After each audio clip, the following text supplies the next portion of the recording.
산에서 내려오신 예수님께서 나병 환자를 고쳐주셨고, 또 중풍병에 걸린 백부장의 종을 고쳐주셨고, 또 열병에 걸린 베드로의 장모도 고쳐주셨습니다. 그것뿐만 아니라 우리 지난주에 보았듯이 우리 16절 말씀을 한번 보시면 예수님께서 귀신 들린 자들도 고쳐주셨고, 귀신을 쫓아내셨고, 또 어떤 병에 걸린 환자든 병든 자들을 다 고쳐주셨습니다. 그러자 수많은 무리들이 이제 예수님을 쫓기로 결심을 했고, 오늘 본문을 보시면 수많은 무리가 예수님을 에워쌌을 뿐만 아니라 예수님을 쫓기로 결단한 2명의 사람의 이야기가 함께 이제 오늘 본문에 기록이 되어져 있습니다.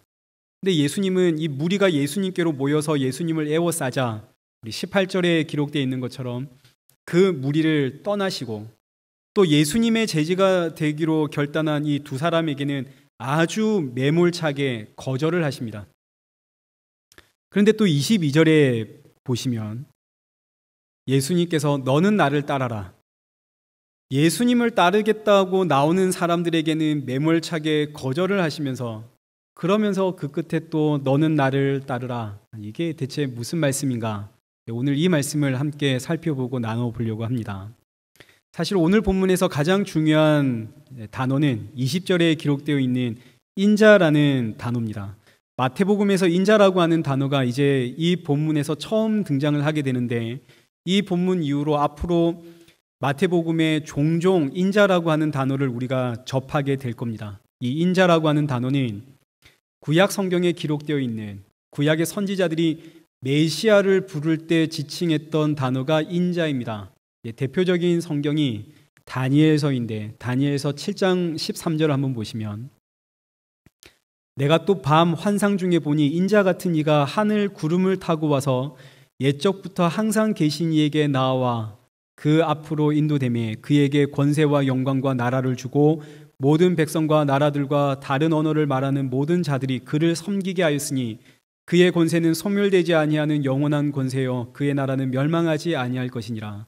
다니엘이 환상을 보게 되어지는데, 환상을 보니까 인자 같은 이가, 인자는 사람 같은 이 이런 뜻입니다.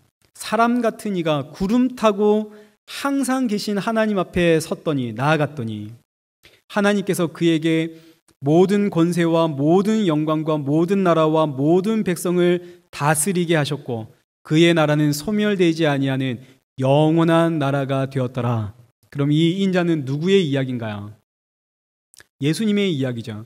그래서 이 인자를 이제 신약 성경에서 풀어내는데, 데살로니가 전서 4장과 요한계시록 1장을 보시면 데살로니가 전서 4장 16절에 주께서 강림하실 때 호령과 천사장의 소리와 하늘의 나팔 소리로 친히 하늘로부터 강림하시리니, 요한계시록 1장 1절 예수 그리스도의 계시라 7절에 볼지어다 그가 뭐 타고 오신다고요?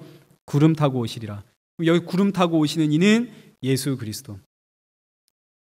또다시 우리 다니엘 7장 14절 다시 보시면 하나님께서 이 인자에게 권세와 영광과 나라를 주고 모든 백성과 모든 나라를 다스리게 하는, 그 나라를 영원한 나라가 되게 하는 이 인자에 대한 설명을 이렇게 하셨습니다. 그래서 인자는 하나님으로부터 권세와 영광을 받아서 모든 나라를 다스리죠. 이 말씀을 가지고 빌립보서 2장 8절에 사도 바울이 이렇게 이야기를 하는 겁니다.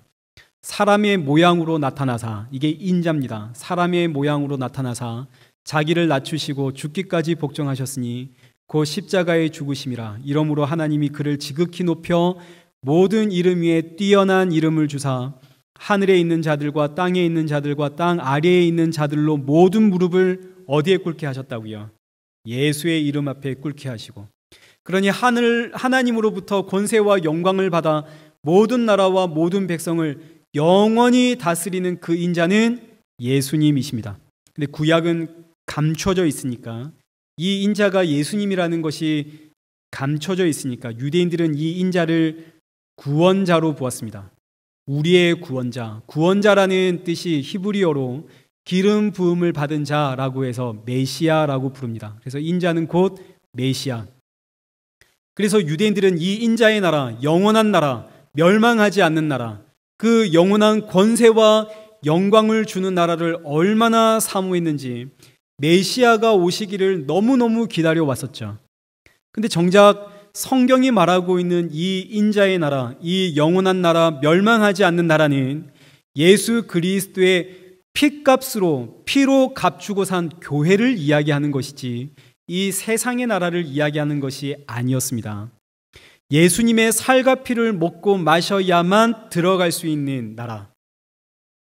그래서 유대인들은 위대한 메시아, 위대한 인자를 기대했는데 진짜 메시아, 진짜 인자는 어디로 오셨냐면 너무너무 초라한 모습으로, 너무너무 낮은 모습으로 짐승의 구유에 오셨죠. 태어나자마자 짐승의 먹이통, 짐승의 구유에 놓이신 인자, 짐승의 먹이통에 놓이신 메시아.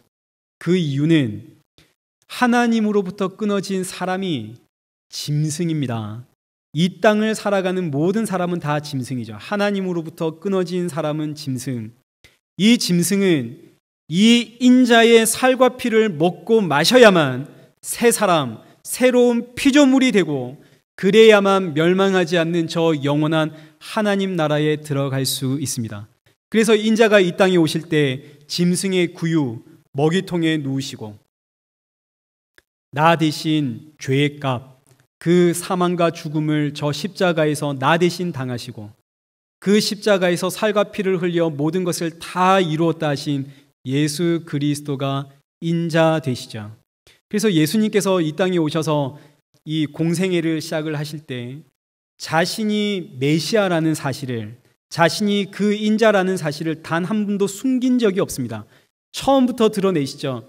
산에 올라가서 복음을 선포하시고 내려와서 하시는 말씀이 인자는 머리 둘 곳이 없다. 인자, 자기가 인자라고 구약의 메시아들이, 구약의 선지자들이 그토록 이야기해왔던 그 메시아, 그 인자가 바로 나라고. 근데 사람들이 이걸 믿나요, 안 믿나요? 사람들이 이걸 못 믿죠. 사람들이 생각하는 인자는 위대한 메시아, 위대한 모습으로 오셔야 하거든요. 그런데 예수님은 빌립보서에서 기록되어 있듯이 사람보다 더 낮은 모습으로 이 땅에 오셨으니까 아무도 예수님을 그 메시아로, 그 인자로 믿지를 못합니다. 그래서 요한복음 1장 1절이 이렇게 시작을 하는 거죠. 요한복음 1장 1절. 태초에 말씀이 계시니라. 이 말씀이 곧 하나님과 함께 계셨으니 이 말씀은 곧 하나님이시니라. 그가 태초에 하나님과 함께 계셨고 만물이 그로 말미암아 지은 바 되었으니 지은 것이 하나도 그가 없이는 된 것이 없느니라. 그 안에 생명이 있으니 이 생명은 사람의 빛이라. 이 빛이 어둠에 비치되 어둠이 깨닫지를 못하더라. 여기에 기록되어 있는 말씀, 생명, 빛, 이건 전부 예수님에 대한 이야기죠. 예수님을 이야기하고 어둠은 이 세상을 이야기합니다. 이 어둠, 이 세상에 빛이요 생명이요 말씀이신 예수님이 왔는데 세상은 깨닫지를 못하더라. 3절에 기록되어 있는 것처럼 이 세상의 모든 만물이 다 예수님으로 인해 창조가 되었는데 예수님께서 창조하셨는데 예수님이 창조하신 이 세상에 그 예수님이 오셨는데 세상은 깨닫지를 못하더라. 9절 참빛 곧 세상에 와서 각 사람에게 비추는 빛이 있었나니 그가 세상에 계셨으며 세상은 그로 말미암아 지은 바 되었으되 세상이 그를 알지 못하였고 자기 땅에 오매 자기 백성이 영접하지 아니하였으나. 예수님께서 이 땅에 오셨습니다. 예수님은 태초에 계셨던 그 말씀이요 생명이요 빛입니다. 만물이 예수님으로 인해 창조가 되었습니다. 그 예수님께서 자기 땅에 오셨는데 자기 백성이 영접하지를 않더라. 이 이야기가 이제 오늘 본문의 이야기입니다. 이 이야기가 오늘 본문 20절. 여우도 굴이 있고 공중에 새도 거처가 있는데 인자는 머리 둘 것이 없다. 이제 이게 오늘 본문의 이야기가 되는 거죠. 예수님이 이 땅에 오셨습니다. 그런데 머리 둘 것이 없죠. 우리 그동안 살펴보았듯이 예수님께서 산에서 율법을 재해석해 주셨는데 그 가르침이 얼마나 놀랍고 권위가 있든지, 그런데 그걸로 끝나는 것이 아니라 산에서 내려오셔가지고 불치의 병들 고쳐주시고 귀신들을 쫓아내시고 그러자 허다한 무리들이 예수님을 쫓아 나옵니다. 예수님을 에워싸는데 이 수많은 무리가 예수님을 에워싸 예수님을 따라다니는 이유가 뭔가요? 첫째는 기적을 보았기 때문이죠. 예수님이 불치의 병을 고쳐주셨고 귀신을 쫓아냈습니다. 그래서 무리가 쫓아 나오죠. 무리가 예수님을 따라다닙니다. 예수님을 향해 무리가 몰려오고 예수님의 인기가 높아지고 사람들이 예수님에게 열광하고, 그럼 이거 여러분 성공한 거 아닙니까? 이거 성공인가요? 실패인가요? 성공이죠. 서로 예수님을 자기 집으로 모셔가려고 하는데 이게 성공입니다. 근데 정작 예수님은 뭐라고 하시나요? 인자는 머리 둘 곳이 없다 하시면서 그들을 떠나가시죠. 왜요? 저들이 뭘 보고 나왔기 때문에. 저들은 기적 보고 나왔기 때문에. 저들은 예수님을 믿는 자들이 아닙니다. 기적 보고 나왔습니다. 병 고침 받으려고 나왔습니다. 복 받으려고 나왔죠. 그래서 예수님이 인자는 머리 둘 곳이 없다 하시며 그 자리를 떠나십니다. 그들의 마음과 중심을 아시기 때문에. 서로 예수님 모셔가려고 난리를 치지만 나는 머리 둘 곳이 없다. 똑같은 사건이 요한복음 6장 13절 이하에 기록된 그 유명한 오병이어의 사건입니다. 물고기 2마리, 떡 5덩이로 5,000명을 먹이시고 12광주리를 남기셨죠. 그러자 15절, 사람들이 예수님을 뭘 삼으려고 하나요? 임금 삼으려고 했습니다. 아니 그러면 성공한 것 아닙니까? 사람들이 지금 예수님을 모셔다가 임금 삼으려고 했으니까 예수님 우리의 목자가 되어 주십시오. 우리의 지도자가 되어 주십시오. 우리를 이끌어 주십시오. 성공한 거 아닌가요? 근데 예수님은 그들을 떠나 산으로 숨으시죠. 왜요? 이들이 뭘 보고 나왔기 때문에. 예수님이 우리 임금이 되면 우리 먹을 것 입을 것 걱정 안 해도 되는구나. 예수님 믿으면 경제의 문제가 해결되는구나. 예수님 믿으면 복 받는구나. 이들은 예수님 믿는 자들이 아니죠. 그래서 이들은 예수님을 임금으로 삼으려고 했지만 정작 예수님은 나는 머리 둘 것이 없다 하고 이들을 떠나십니다. 무리들은 예수님을 믿고 난 이후에 어떤 보상을 기대하며 나오죠. 예수님을 믿고 나서 병이 고쳐지든지, 예수님을 믿고 나서 내 경제 문제가 해결되든지, 예수님 믿고 나서 지금보다 더 나은 삶이 되든지, 예수님 믿고 나서 내 삶이 달라지는 어떤 보상을 기대하며 나왔죠. 예수님은 이들을 보시면서 나는 머리 둘 곳이 없다 하고 그들을 떠나십니다.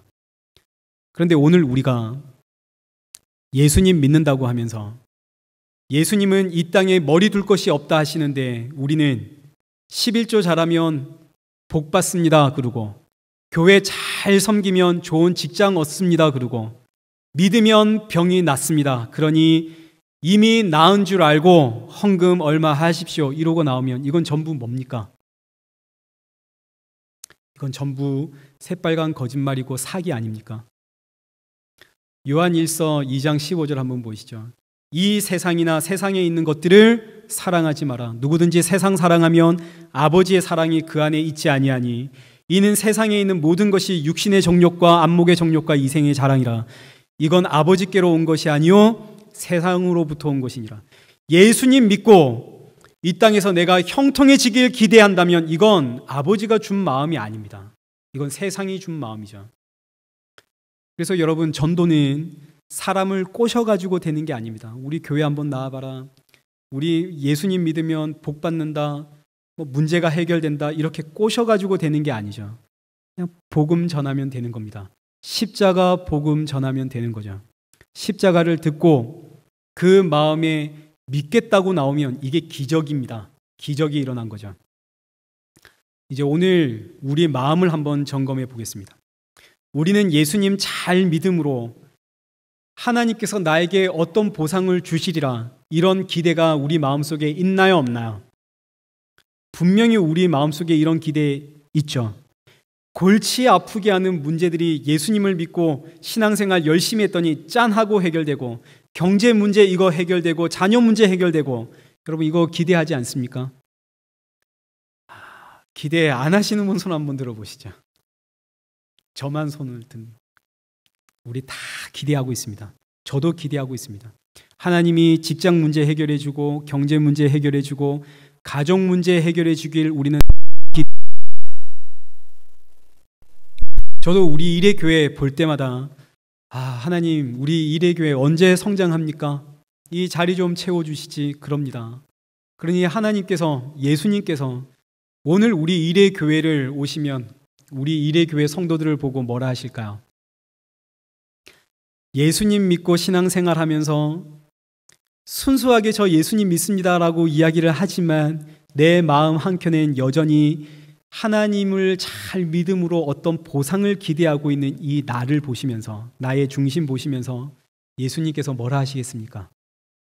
인자는 머리 둘 곳이 없다. 우리 일회교회에 오셔서 내 머리 둘 곳이 여기는 아니다. 이러지 않겠습니까?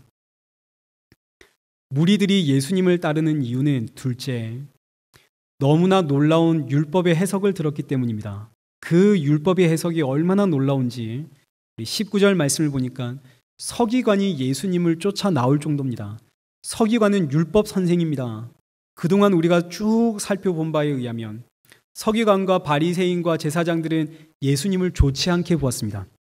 예수님은 율법을 어기는 자, 안식일을 어기는 자, 율법을 폐하는 자 이렇게 보았는데 이 서기관은 예수님의 이 말씀을 듣고 완전히 반해버렸죠. 그래서 이 서기관이 하는 말이 예수님, 예수님 어디로 가든지 저는 예수님을 따르겠습니다. 근데 예수님 그 마음의 중심 아시죠? 이 서기관은 예수님 믿는 자가 아닙니다. 이 서기관은 자신의 지적 욕구를 찾아 나왔습니다. 율법에 대한 새로운 해석, 자신의 이 지적 만족을 위해서. 오늘날 설교 잘하는 목사, 어떤 목사가 설교 잘하는 목사인가요? 나의 지적인 욕구를 충족시켜주는 목사가 설교 잘하는 목사입니다. 그래서 우리 목사님 설교가 너무너무 좋다고, 내가 들을 때마다 새로운 이야기를 듣는다고, 나는 이런 줄 알았는데 알고 보니까 이런 이야기더라고. 나의 지적 욕구가 충족되어지면 좋은 설교죠. 예수님이 아십니다. 그래서 이 서기관이 선생님 어디로 가시든지 제가 따라가겠습니다. 이 말을 들을 때 그 중심을 아시는 예수님께서 인자는 머리 둘 곳이 없다. 아니 그러면 이제 예수님 어디로 가야 됩니까? 성전으로 가시면 될까요? 성전은 하나님의 집 아닙니까? 하나님의 거처가 성전이죠. 성전 가시면 되겠군요. 그런데 예수님 성전 가셔서 어떻게 하셨나요? 이 성전이 도둑의 소굴이 되었다고 가서 성전을 다 뒤집어 엎어버리시죠. 예수님 자기 땅에 오셨는데 우리 아까 살펴보았듯이 머리 둘 곳이 없더라. 내 백성이 나를 알아보지 못하고 내 백성이 나를 영접하지를 못하더라. 그래서 예수님께서 예루살렘 올라가셔서 예루살렘 보시면서 우십니다. 마태복음 23장 37절 예루살렘아 예루살렘아 암탉이 새끼를 모으듯이 내가 내 자녀를 모으려 한 일이 몇 번이더냐. 그리고 예수님 우시죠. 자기 땅에 오셨는데 머리 둘 곳이 없습니다. 그럼 우리 예수님 오늘 우리 이 자리에 오셨다 우리 한번 생각해 보시죠. 예수님께서 오늘 이 예배 자리에 오셨습니다. 그럼 예수님께서 오늘 우리 일회교회와 저와 여러분을 보시면서 우실까요? 웃으실까요? 예수님 우시겠죠. 일회교회야 일회교회야 우실 겁니다. 성이라 성이라 아무개야 아무개야 하고 그 이름 부르며 우시겠죠. 왜요? 우리 안에는 예수님이 머리 둘 곳이 없기 때문입니다. 머리 둘 곳이 없는 예수님께서 우리 일회교회 찾아 나오셨는데 오늘 저와 여러분 찾아오셨는데 지금 나에게 예수님의 그 머리를 두려고 하시는데 오늘 저와 여러분에게 예수님 찾아오셔서 그 머리를 대려고 하시면 그럼 내 머리는 어떻게 돼야 됩니까? 예수님께서 예수님의 머리를 나에게 대려고 하시면 내 머리는 어떻게 돼야 되나요? 내 머리는 잘려 나가야 되겠죠. 여러분의 머리 잘려 나가셨습니까? 여러분의 생각과 여러분의 가치와 내 판단과 내 결정과 내 사고 이거 전부 잘려 나가신 분. 내 머리가 잘리면 나 어떻게 된 건가요? 나 죽은 거죠. 내가 죽으면 이 세상에 의미가 있나요, 없나요? 아무 의미가 없죠. 우리 일회교회가 내가 존재할 때 우리 일회교회가 나에게 의미가 있는 거지. 내가 죽으면, 내가 사라지면, 내가 없으면 이 교회가 나에게 무슨 의미가 있습니까? 내가 거기에 없는데. 누가 병을 고치고 누가 귀신을 쫓아내고, 그런데 내가 거기에 없으면, 그래서 그 혜택이 나와 아무런 상관이 없으면 그게 나에게 무슨 의미가 있습니까?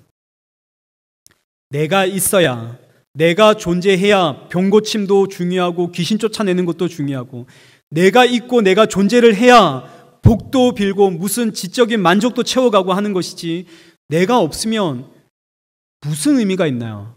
아무 의미가 없죠. 내가 없는데. 그런데 내가 예수님을 믿고 받게 되는 보상이 내 머리가 잘려나가는, 내가 죽는 것이라면, 내가 죽어서 내 존재가 사라지는 거라면 내가 예수님 믿을 이유가 뭐가 있습니까?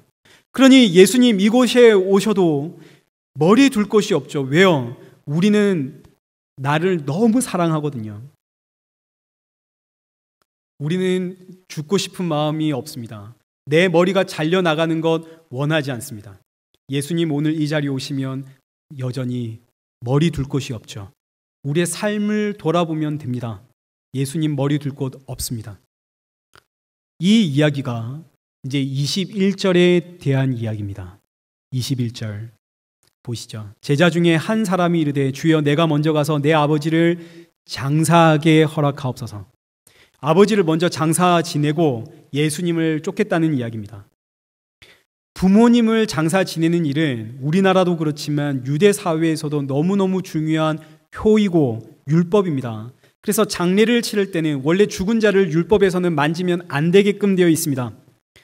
그래서 유대인들은 죽은 자를 만지지 않지만, 그러나 부모를 장세에 지낼 때는, 심지어 제사장이라 하더라도 자기 부모를 장세에 지낼 때는 모든 율법에서 면제를 받습니다. 너무너무 중요한 예입니다. 그래서 이 사람이 내가 예수님을 따르겠지만 먼저 내 아버지를 장사하고 나서 따르겠습니다. 근데 예수님께서 뭐라고 하시냐면 22절에 죽은 자들을 장사하게 하고 너는 나를 따라라. 이게 무슨 말씀인가요? 너는 내 말에 순종해라, 이런 이야기입니까? 죽은 자들은 예수님을 안 믿는 자들이 죽은 자들이죠. 죽은 자들이 죽은 자를 장사하게 하고 너는 나를 따라라. 맞아. 예수님 말씀에 순종해야지. 우리 순종해야 돼. 이 말씀을 듣고 그래서 그래, 예수님 말씀에 순종하겠습니다. 예수님이 나의 1순위입니다. 예, 알겠습니다. 그러고 부모님의 장례고 뭐고 그거 남은 가족들이 알아서 하겠지 던져버리고 나는 순종하여 예수님 따르겠습니다 하고 나오면, 이 말은 그 사람이 바로 죽은 자다, 이런 이야기입니다. 그 사람이 죽은 자라서 그렇습니다. 순종에 대한 이야기가 전혀 아닙니다. 그렇게까지 내가 내 부모의 장례를 던져두고 예수님을 따라감으로써 내가 얻고자 하는 보상이 뭔가요? 나 이렇게 예수님께 순종했습니다. 예수님이 나의 1순위입니다 하고 그렇게 살아냄으로써, 이 예수님을 위해서 나는 가족까지 버렸습니다 함으로써 내가 받고자 하는 보상이 분명히 우리에게 있습니다.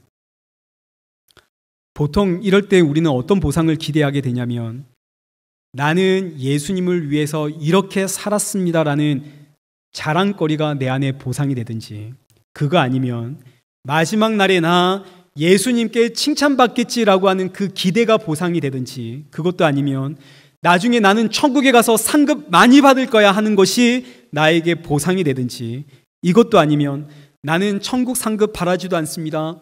나는 이렇게 순종함으로 그저 하나님이 나를 구원해 주시면 그걸로 감사합니다. 순종해서 구원받아야지. 이런 보상 우리는 누구든지 다 가지고 있습니다. 이게 전부 무슨 이야기냐면 결국 칭찬받는 나, 하나님 앞에 칭찬받는 나, 잘했다 칭찬받는 나, 천국에서 상급 받는 나, 구원받는 나, 이게 결국 자기 목숨을 너무나 사랑하는 이야기입니다. 누가복음 14장 26절 한번 보시죠. 물은 내게 오는 자가 자기 부모와 처자와 형제와 자매와 더욱이 자기 목숨까지 미워하지 아니하면 능히 내 제자가 되지를 못하고.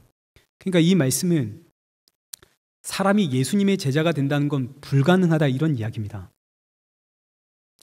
왜요? 사람은 자기 부모를 미워할 수 있습니다. 충분히 가능하죠. 처자, 아내와 자녀, 형제와 자매, 사람은 충분히 미워하고 버릴 수 있습니다. 충분히 그럴 수 있습니다. 그런데 사람은 자기 목숨은 미워할 수가 없습니다. 내가 부모를 미워하는 이유도 내가 나를 너무 사랑해서이고, 내가 아내와 자녀를 버리는 이유도 내가 나를 너무 사랑해서입니다. 심지어 자살을 하는 이유도 내가 나를 너무 사랑하기 때문입니다. 내 아버지를 장사하도록 허락하소서 했더니 예수님께서 죽은 자를 장사하게 하고 너는 나를 따라라. 그래서 예수님의 말씀에 순종하겠습니다. 예수님이 나의 1순위입니다 하고 따랐다면 그 이유가 뭔가요? 아버지의 장례까지 던져버리면서 예수님을 따르는 이유. 만약에 아버지의 장례까지 던져버리고 내 가족, 형제, 자매, 내 부모, 내 처와 내 자녀까지 다 던져버리고 예수님을 따른 그 결과 예수님께서 그래 잘했다, 아주 잘했다, 그래서 너는 지옥 간다. 그러면 부모, 형제, 자매, 처자를 다 버리고 예수님을 믿게 된 결과, 그 말씀에 순종했더니 그 결과 예수님께서 너무너무 잘했다, 그러니 너는 앞으로 지옥에 가서 영원히 살아라 그런다면, 너는 나를 위해서 지옥에 가야 되는 거야, 너는 지옥에서 영원히 사는 것이 나를 위한 거야, 예수님께서 그런다면 여러분, 예수님 믿을 이유가 있나요, 없나요? 죽어서 반드시 지옥 간다는데 내 부모, 형제, 자매까지 버리면서 얻어낸 결과가 지옥이라는데 그 예수님 믿을 이유가 있나요, 없나요? 없죠. 지옥에서 영원히 사는 것이 예수님의 영광이라면 아멘, 저 지옥 가서 영원히 살겠습니다, 이런 분 계신가요? 그래서 죽은 자로 하여금 죽은 자를 장사하게 하고 너는 나를 따라라, 지금 이 말씀은 소경이 소경을 인도하면 둘 다 넘어진다라는 예수님의 이 말씀 앞에 무리들이 예수님, 우리는 봅니다, 우리는 잘 보며 삽니다, 우리는 소경이 아닙니다. 그러자 예수님께서 그들을 향해 하신 말씀이, 그래, 너희가 본다고 하니 너희는 소경이 틀림없다. 이 이야기가 오늘 본문의 이 이야기입니다. 죽은 자로 하여금 죽은 자를 장사하게 해라. 예, 하나님, 저는 죽은 자로 하여금 죽은 자를 장사하게 하고 저는 예수님을 따랐습니다. 순종했습니다. 너는 나를 따른다고 하니까 넌 죽은 자가 틀림없다, 이런 이야기입니다. 그래서 오늘 이 본문의 말씀에 예수님을 따르겠습니다 하고 자발적으로 예수님을 따라 나오는 자들은 전부 다 자기를 사랑하는 자들입니다. 모두 예외 없이 자기를 사랑합니다. 오늘 우리는 어떤가요? 여러분 다 예수님 앞에 너무너무 예수님 사랑해서 순종해서 나왔죠. 그런데 그 결과가 지옥이라면 누가 예수님 따라가고 순종하겠습니까? 우리도 다 자기 사랑하고 있습니다. 우리 나를 너무너무 사랑하고 있죠. 우리 내면 다 들어보십시오. 나 너무 사랑하고 있습니다. 그래서 예수님 이 땅에 오시면 인자는 머리 둘 곳이 없습니다. 복음은 여기서부터 시작을 하는 겁니다. 여기서부터. 예수님께서 이 세상을 볼 때 자기 머리 둘 곳이 없습니다. 아무도 예수님 사랑하는 자가 없죠. 그래서 예수님께서 친히 자기 머리 둘 곳을 만들어내시는 것, 이게 복음의 이야기입니다. 예수님께서 어디서 자기 처소를 만들어내시나요? 자기 머리 둘 곳 어디서 만들어내시나요? 십자가에서 만들어내시죠. 그래서 이 이야기가 요한복음 14장 2절의 이야기입니다. 내가 너희를 위하여 거처를 예비하러 가노니 가서 너희를 위하여 거처를 예비하면 내가 다시 와서 너희를 내게로 영접하여 나 있는 곳에 너희도 있게 하리라. 아무도 예수님의 머리가 되려 하지 않습니다. 머리 둘 곳을 내어드릴 마음이 아무도 없습니다. 그래서 예수님께서 스스로 자신의 머리 둘 곳, 자신의 거처를 예비하러 가는데 어디로 가시나요? 십자가로 가시죠. 하나님께서 자기 땅에 오셨는데 아무도 자기를 영접하지 않더라. 그래서 이 땅은 심판받아 마땅한데 그 하나님이 이 땅의 심판을 대신 짊어지고 자기 백성을 위해서 거처를 만들어 내시겠다는 이야기, 이게 복음의 이야기죠. 그래서 예수님께서 십자가로 가셔서 십자가에서 죽으실 때 다 이루었다. 뭘 다 이루었나요? 자기 거처를 다 이루었다는 이야기입니다. 그래서 예수님께서 십자가에 죽으시고 부활하신 이후에 성령, 예수의 영을 자기 백성들에게 넣어주시니 그 백성들은 예수님이 있는 곳, 그곳이 어딘가요? 예수님이 계시는 곳, 십자가죠. 십자가로 나아가 예수님의 거처가 되더라. 예수님의 머리 두실 곳이 되더라. 그래서 예수의 영이 임한 성도는, 성령이 임한 성도는 반드시 십자가로 가게 되어져 있습니다. 그래서 방금 본 우리 누가복음 14장 26절 보시죠. 무릇 내게 오는 자는 자기 부모와 처자와 형제와 자매와 더욱이 자기 목숨까지 미워하지 아니하면 능히 내 제자가 되질 못하고, 이 말씀은 사람은 자신의 의지와 노력으로는, 사람은 자기 결단으로는 절대로 예수님의 제자가 될 수 없다, 불가능하다, 이런 이야기입니다. 근데 만약 너희가 제자가 되었다면 제자는 어떻게 된다고요? 27절, 십자가를 지게 되는 거죠. 십자가로 나아갑니다. 십자가는 어떤 곳인가요? 십자가는 죽는 장소죠. 십자가에서 뭐가 죽나요? 내 머리가 죽습니다. 십자가로 나아가면 내 머리가 죽고 예수님이 나의 머리가 되어 나에게 붙는 곳, 이게 십자가입니다. 십자가로 가야만 내 머리가 잘려나가고, 그래서 예수님이 내 머리 둘 곳이 바로 우리가 되는 거죠. 우리가 예수님의 처소가 되어지는 겁니다. 그래서 요한계시록에 보시면 구원받은 성도를 목배임 당한 자라고 표현을 하는 겁니다.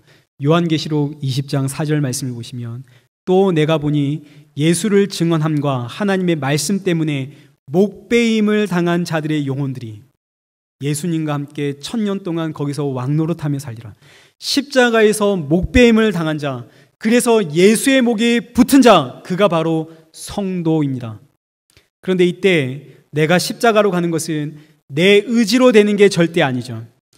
예수님께서 성령을, 다른 말로 믿음을 넣어주셔야만 우리는 십자가로 가는 겁니다.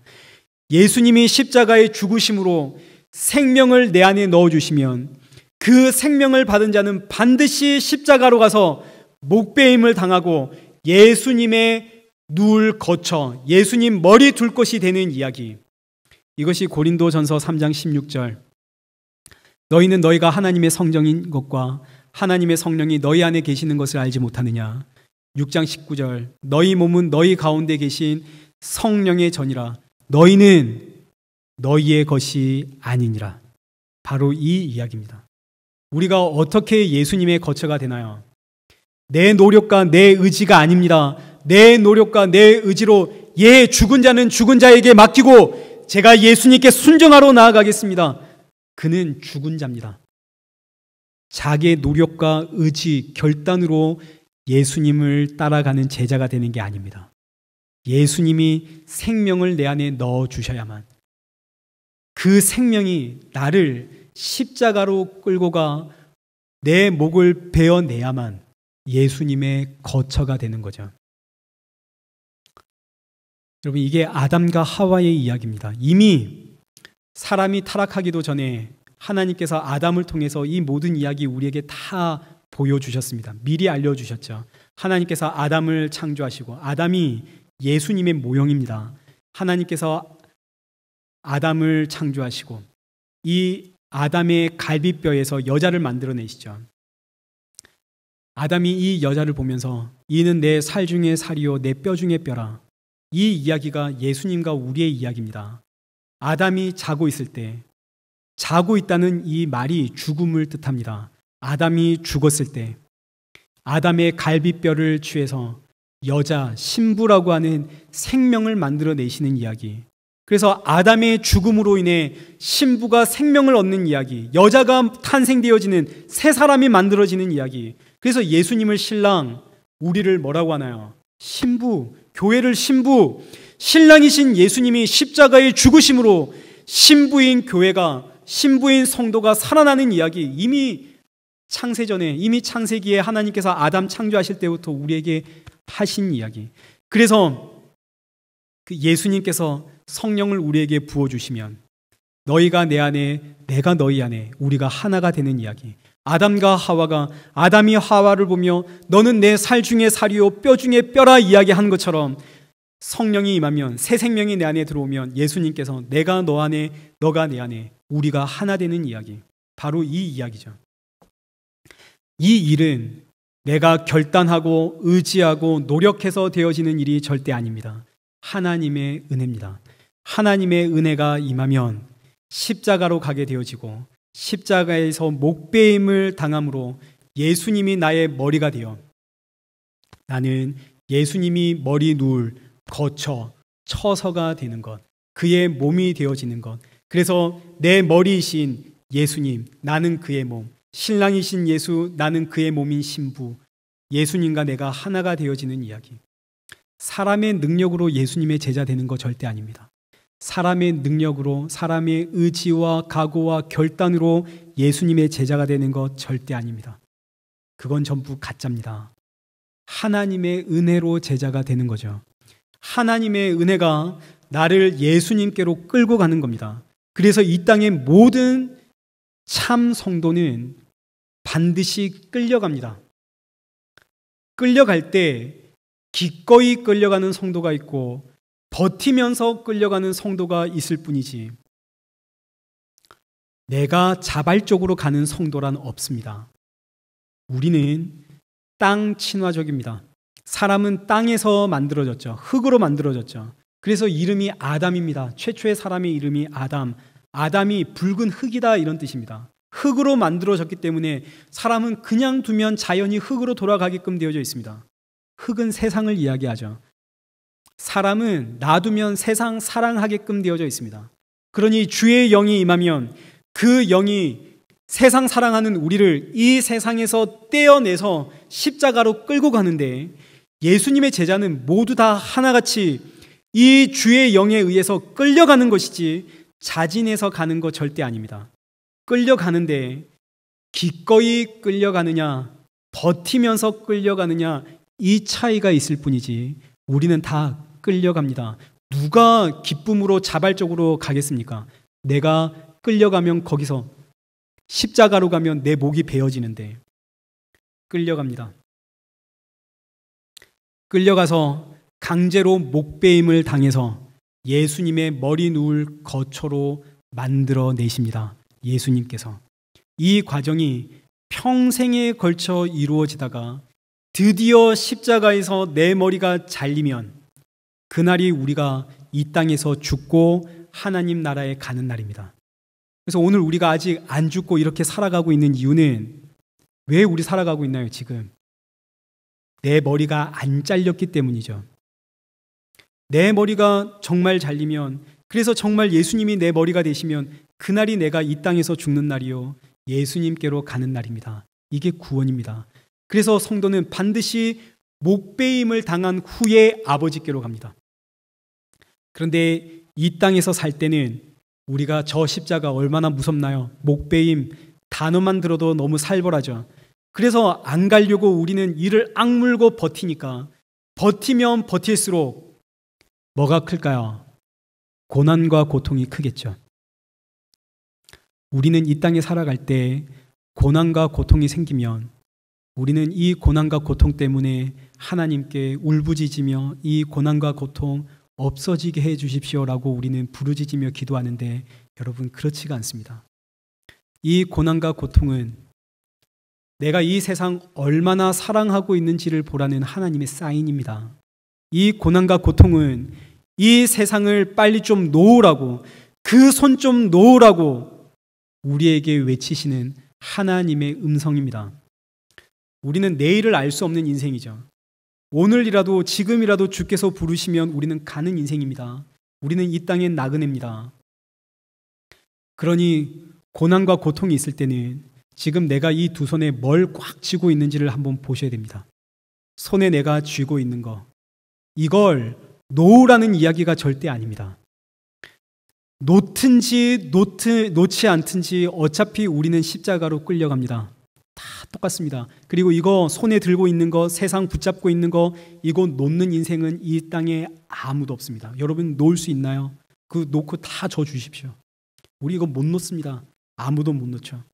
그런데 이거 꽉 쥐고 우리는 십자가로 끌려갈 때 놓지 못하고 손에 꽉 쥔 거 이거 보면서 십자가로 끌려가면서 내 손에 쥐고 있는 이거 보면서 나는 이렇게 이거 꽉 붙잡고 살아가고 있는데 이런 나를 끌고 가시는군요. 이런 나를 살리겠다고 십자가에서 예수님 죽으셨군요. 십자가에서 온 힘을 다해 나를 끌어당기시는군요. 그 예수님 보라는 이야기입니다. 그 예수님 믿고 살라는 이야기죠. 말씀을 믿겠습니다. 예수님이 다 이루었습니다.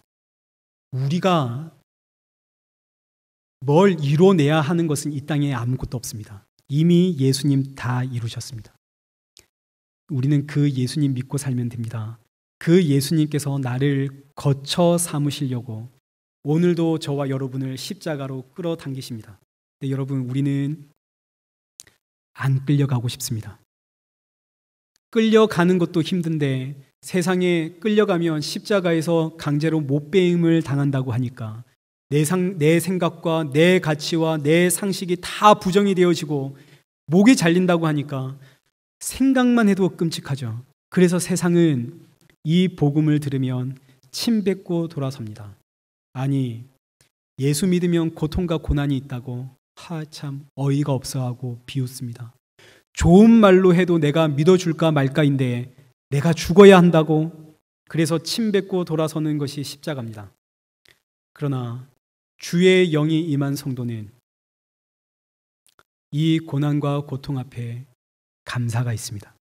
처음엔 힘들고 왜 이런 고난과 고통을 주시냐고 원망도 있지만 시간이 지나면 감사가 있습니다.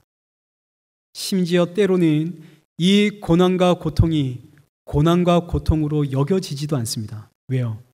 감사가 더 커서.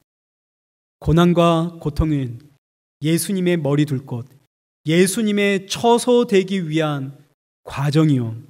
고난과 고통이 클수록 거기에 비례하여 날 사랑한다는 하나님의 그 사랑의 사인이기 때문에 이게 깨달아지고 느껴지니까 고난과 고통이 클수록 감사가 더 커져지고, 그래서 성도는 고난 중에 찬양하는 것이고 고통 중에 감사하게 되는 거죠. 세상이 도무지 이해할 수 없는 평안이 성도에게 있는 겁니다. 이 은혜가 오늘 저와 여러분의 은혜가 되시길 축원합니다.